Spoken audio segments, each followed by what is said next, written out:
ಜಾತಿ ಜನಗಣತಿ ವಿಚಾರ ಜೋರಾಗಿ ಜಟಾಪಟಿ ನಡೀತಿದೆ. ಈ ಬಗ್ಗೆ ಮಾತನಾಡೋದಕ್ಕೆ ನಮ್ಮ ಜೊತೆ ಮಾಗಡಿ ಶಾಸಕರಾದಂತ ಬಾಲಕೃಷ್ಣ ಅವರಿದ್ದಾರೆ. ಅವ್ರಿಗೆ ಮಾತಾಡ್ಸೋಣ.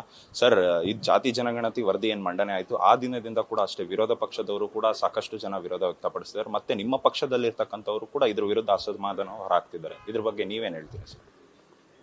ಜಾತಿ ಗಣತಿ ಇನ್ನೂ ಕೂಡ ಮಂಡನೆ ಆಗಿಲ್ಲ. ಈಗ ತಾನೇ ಸರ್ಕಾರದ ಕೈ ಸೇರಿದೆ. ಸರ್ಕಾರ ಈಗಾಗಲೇ ಸಂಬಂಧಪಟ್ಟಂಥ ಮಂತ್ರಿಗಳಿಗೆ ಎಲ್ರಿಗೂ ಕೂಡ ಮಾಹಿತಿಗಳನ್ನು ಕೊಟ್ಟಿದ್ದಾರೆ. ಯಾವ ರೀತಿ ಸಮೀಕ್ಷೆ ಆಗಿದೆ ಅಂತೇಳಿ ಇನ್ನೂ ಕೂಡ ನಮಗೆ ಗೊತ್ತಿಲ್ಲ. ನಾವು ಆ ವಿಚಾರದಲ್ಲಿ ಇನ್ನೂ ಕೂಡ ಕತ್ಲಲ್ಲಿದ್ದೇವೆ. ಈಗ ಅದರ ತೀರ್ಮಾನ ಆಗಬೇಕು ಅಂದರೆ ಇವತ್ತು ಸಭೆಗೆ ಹೋಗ್ತೀವಿ. ಅಲ್ಲಿ ಯಾವ ರೀತಿ ಸಮೀಕ್ಷೆ ನಡೆದಿದೆ, ಅಥವಾ ಈ ಸಮೀಕ್ಷೆನ ಒಪ್ಪಬೇಕೋ ಬೇಡವೋ, ಅಥವಾ ಈ ಸಮೀಕ್ಷೆನ ಹೊಸದಾಗಿ ಸಮೀಕ್ಷೆ ಮಾಡಿ ಅಂತೇಳಿ ನಾವು ಒತ್ತಾಯ ಮಾಡಬೇಕು, ಅದನ್ನು ಅಲ್ಲಿ ನಾವು ಕೂತ್ಕೊಂಡು ತೀರ್ಮಾನ ಮಾಡ್ತೀವಿ. ಸರ್, ನೀವೊಂದು ಒಕ್ಕಲಿಗ ಸಚಿವರಾಗಿ ನಿಮಗೇನು ಅನ್ಸುತ್ತೆ ಈ ಸಮೀಕ್ಷೆ ಬಗ್ಗೆ? ಅಂದ್ರೆ ಇದು ಸಮೀಕ್ಷೆ ಸರಿಯಾಗಿ ನಡೆದಿದೆಯಾ ಇಲ್ವಾ? ಅಂದ್ರೆ ಈಗಾಗಲೇ ವೈಜ್ಞಾನಿಕವಾಗಿ ನಡೆದಿಲ್ಲ ಅಂತ ಕೆಲವೊಬ್ರು ಆರೋಪ ಮಾಡ್ತಿದ್ದಾರೆ. ಇದ್ರ ಬಗ್ಗೆ ನಿಮಗೇನು ಅನ್ಸುತ್ತಾರೆ ಸರ್, ನಿಮ್ಮ ಅಭಿಪ್ರಾಯ? ನನ್ನ ಅಭಿಪ್ರಾಯ ಏನು ಅಂತಂದರೆ, ಸಮೀಕ್ಷೆ ಏನು ಈಗ ಆತರ ಪಡ್ತಕ್ಕಂಥ ಅವಶ್ಯಕತೆ ಇಲ್ಲ.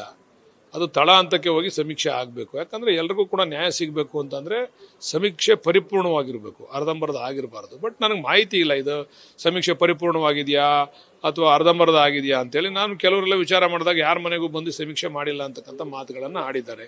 ಅದಕ್ಕೆ ಸಮೀಕ್ಷೆ ಪ್ರತಿ ಮನೆಗೂ ಹೋಗಿ ಸರ್ವೆ ಮಾಡಿ ಅದರ ವರದಿಯನ್ನು ತರಿಸ್ಕೊಂಡು ಆಮೇಲೆ ಮಂಡನೆ ಮಾಡಬೇಕು ಅಂತ ಸರ್ಕಾರಕ್ಕೆ ಮನವಿ ಮಾಡ್ತೀನಿ. ಸರ್, ಕೇಂದ್ರ ಸಚಿವರಾದಂಥ ಕುಮಾರಸ್ವಾಮಿ ಅವರು ಕೂಡ ಒಂದು ಆರೋಪ ಮಾಡ್ತಿದ್ದಾರೆ, ಒಕ್ಕಲಿಗರನ್ನ ತುಳಿತಕ್ಕಂಥ ಕೆಲಸ ಆಗ್ತಿದೆ.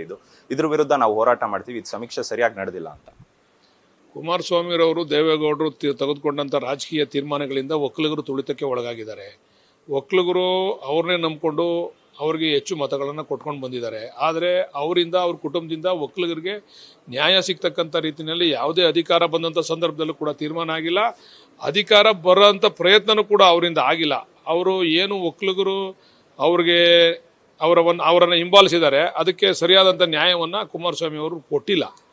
ಇವತ್ತು ಒಕ್ಕಲಿಗರು ಅದ್ರ ಬಗ್ಗೆ ಆಲೋಚನೆ ಮಾಡಬೇಕು. ಕುಮಾರಸ್ವಾಮಿ, ದೇವೇಗೌಡರನ್ನ ನಂಬಿ ಒಕ್ಕಲಿಗರು ಯಾರು ಕೂಡ ಈ ಸಂದರ್ಭದಲ್ಲಿ ಅವರು ಎಲ್ಲ ಕಡೆ ತುಳಿತಕ್ಕೊಳಗಾಗಿದ್ದಾರೆ ವಿನ ಎಲ್ಲೂ ಕೂಡ ಇವರನ್ನು ನಂಬಿ ಮೇಲ್ ಬರಲಿಕ್ಕೆ ಸಾಧ್ಯ ಆಗಿಲ್ಲ ಅಂತಕ್ಕಂಥದ್ದನ್ನ ಕುಮಾರಸ್ವಾಮಿ ಅವರು ಅರ್ಥ ಮಾಡ್ಕೊಂಡ್ರೆ ಒಳ್ಳೇದು. ಸರ್, ಮತ್ತೆ ಇನ್ನೊಂದು ಕಡೆ ವಿರೋಧ ಪಕ್ಷದವರು ಇನ್ನೊಂದು ಆರೋಪ ಮಾಡ್ತಿದ್ದಾರೆ, ರಾಹುಲ್ ಗಾಂಧಿ ಅವರಿಗೆ ಮೆಚ್ಚೋದಕ್ಕೆ ಈ ವರದಿ ತಂದಿದ್ದಾರೆ. ರಾಹುಲ್ ಗಾಂಧಿ ಮೆಚ್ಚೋದಕ್ಕೂ ಈ ವರದಿಗೂ ಏನು ಸಂಬಂಧ? ಸುಮ್ಮನೆ ವಿರೋಧ ಪಕ್ಷದವ್ರು ಏನೋ ಪುಂಕ ಆರೋಪಗಳು ಮಾಡ್ತಾರೆ, ಅದರಲ್ಲಿ ತಿರುಳಿಲ್ಲ. ರಾಹುಲ್ ಗಾಂಧಿಯವ್ರಿಗೂ ಈ ವರದಿಗೂ ಏನು ಸಂಬಂಧ? ಯಾಕೆ ಒಪ್ಪಿಸ್ಬೇಕು ಅವ್ರಿಗೆ? ದಯಮಾಡಿ ಇಂಥ ವಿಚಾರಗಳಿಗೆ ಉತ್ತರ ಕೊಡ್ತಕ್ಕಂಥ ಸೂಕ್ತ ಅಲ್ಲ. ಸರ್, ಮತ್ತೆ ಇವತ್ತು ಸಭೆ ಕರೆದಿದ್ದಾರೆ ಡಿ ಕೆ ಶಿವಕುಮಾರ್ ಅವರು. ಏನು ಅಜೆಂಡಾ ಸರ್? ಅಂದ್ರೆ ನೀವೆಲ್ಲ ಏನು ವಿರೋಧ ಮಾಡ್ತೀರಾ, ಹೆಂಗೆ ಅದ್ರ ಪರ ನಿಲ್ತೀರಾ, ಹೆಂಗೆ ಅಂತ ಅದನ್ನ ಬಗ್ಗೆ ಚರ್ಚೆ ಮಾಡಲಿಕ್ಕೆ. ಜಾತಿ ಗಣತಿ ವರದಿ ಸರಿ ಇದೆಯಾ ಇಲ್ವಾ, ವೈಜ್ಞಾನಿಕವಾಗಿದೆಯಾ ಅವೈಜ್ಞಾನಿಕವಾಗಿದೆಯಾ, ಇದ್ರ ಬಗ್ಗೆ ನಮ್ಮ ನಿಲುವೇನು ತಗೋಬೇಕು ಅಂತೇಳಿ ಚರ್ಚೆ ಮಾಡಲಿಕ್ಕೆ ಮುಖ್ಯಮಂತ್ರಿಗಳು ಮಂಡನೆ ಮಾಡ್ಬೋದಾಗಿತ್ತಲ್ವಾ? ಮಂತ್ರಿಗಳಿಗೆ ಕೊಡ್ತಕ್ಕಂಥ ಅವಶ್ಯಕತೆ ಇರಲಿಲ್ಲ ಅಲ್ವಾ? ಆದರೂ ಮಂತ್ರಿಗಳಿಗೆಲ್ಲ ಕೊಟ್ಟಿದ್ದಾರೆ. ಇದ್ರ ಬಗ್ಗೆ ಪರಿಶೀಲನೆ ಮಾಡಿ ನೀವು ಎಲ್ಲರೂ ಕೂಡ ನಿಮ್ಮ ಅಭಿಪ್ರಾಯ ತಿಳಿಸಿ ಅಂತ ಹೇಳಿದ್ದಾರೆ ಮುಖ್ಯಮಂತ್ರಿಗಳು. ಅದಕ್ಕೆ ನಮ್ಮನ್ನು ಸಭೆ ಕರೆದಿದ್ದಾರೆ DCM ಅವರು. ಅದ್ರ ಬಗ್ಗೆ ನಮ್ಮ ಅಭಿಪ್ರಾಯ ವ್ಯಕ್ತಪಡಿಸ್ತೀವಿ ಅಲ್ಲಿ. ಧನ್ಯವಾದ. ಎಸ್, ಇದಾಗಿತ್ತು ಮಾಗಡಿ ಶಾಸಕರಾದಂಥ ಬಾಲಕೃಷ್ಣ ಅವರ ಮಾತುಗಳು. ಕ್ಯಾಮ್ರಾ ಪರ್ಸನ್ ಸಾಗರ್ ಜೊತೆ ಓಂ ವಿವೇಕ್, ಆದಿತ್ಯ ಕಾರ್ಲೇಕರ್, ಅಶ್ವವೇಗ ನ್ಯೂಸ್, ಬೆಂಗಳೂರು.